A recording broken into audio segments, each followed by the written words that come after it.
So we're talking about Hero, huh? Yes. No new update. He's doing another contact workout today. I probably won't have anything for you tomorrow morning. Oh, we don't have a shoot around. Yeah, So we're going to go through the same summit dance tomorrow. probably. Song antics. Yeah, somebody else draw that next draw. Right here in the front. Hello, Coach. Deniz Aksoy from Sport TV Turkey. Today, Novak Djokovic, after he won the French Open in the 23rd record, he won the title. He said, "Believe it and create it." That's what I've done. So, as Miami Heat, you guys believed it. You believed during the playoffs, the conference finals, and then right now, how do you create it? Yeah, we were actually just reading that. He was talking about the Mamba mentality and what a spectacular win and career. And he's talked about that mental side of the game. We have a very mentally tough team. We do believe in that. We have a big goal, and from our standpoint, nothing has changed. It is extremely challenging to accomplish that ultimate title. We have a very stubborn and defiant group, and I think it's good to have a little bit of defiance from time to time. All the way in the back. Dan. Dan Devine, Yahoo Sports.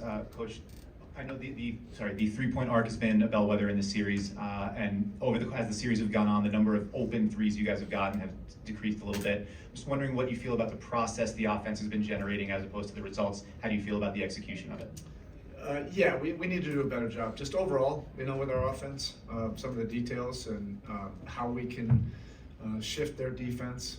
They definitely made an adjustment to try to stay at home on our three-point shooters. It's not the first time we have faced that. I think that's a great compliment to them and how important they are to our offense. We just have to do it better. There are certain things that I thought we did great in Game 3. And then there was different things we did great in Game 4. We just need to put it all together, and it might not be perfect, but put more things together that are in our strength zones, even against what they're trying to get accomplished. That's what the deal is.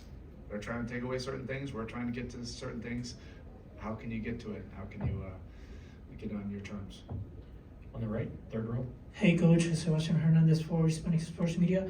A few days ago, Jamal Crawford said that Nikola Jokic, he's so good that he's not even playing against Miami Heat players. He's playing against Spoelstra. What do you think about that words, and what's your perspective about that? Look at me. I look ridiculous. I'm not out there playing. He's not playing against me. That's absurd. No. Ira. Speaking of absurd, it's the first time I've ever asked a question like this.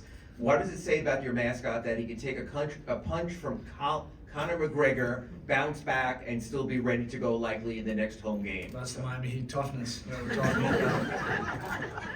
He should have been allowed to, take the first swing.